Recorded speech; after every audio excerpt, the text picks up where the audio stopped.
accidental fire in my home. I'll give you a brief backstory. It was a tea kettle pot was turned on, but my sister thought it was a tea kettle, but it was actually the next eye that had grease on the bottom of the fire, the bottom of the pot, and that caught on fire. And I think it was a towel or a paper towel next to it that caught on fire, and it went from there. So she came and got me and moved the pot. It was flames, not the grease, that I'm just like, oh, it's just a slight burn, not knowing that it was 2nd and 3rd degree burns, face, neck, hair, arms and chest. So I didn't think it was that serious. I literally was like, okay, put some ointment on and I'm going home.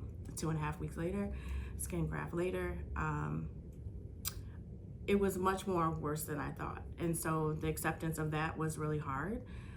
Getting through therapy was really hard because I had to learn how to use my hand again, and the adjustment of healing with your body and your face, which took longer than I thought. It was literally, can I get back to my normal life? And that never was the same again.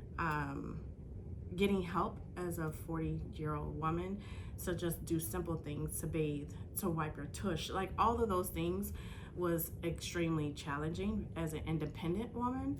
As a burn survivor, unless you've been in it, you don't know what it feels like. You don't know what it feels like to actually be around people that know your story.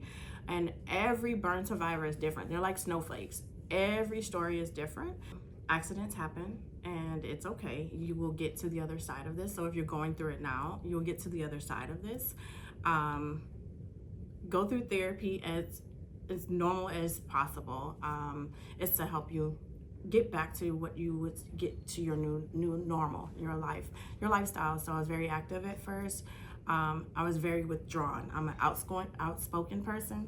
That was not the case. I became an introvert, and I thought that outside people can see what I was looking at, meaning I have hidden scars, so I could cover easily, but it got to a point where that became daunting. Like, I was always self-conscious of my burns, and really I didn't know how long this would take, and so I was stuck there. I was stuck in real time in this accident. I will never get to move my hands. I would never be able to write again. I would never be able to use my limbs again. I was mentally stuck. And so having the peer support of others that had been through the things that I was going through was extremely important, and that helped me transition back into what was normal life. If you're going through it, you will get through it, and you're not alone. The burn community is one in which it's almost a private community. No one knows what this feels like unless you've been through it, and you will get through it.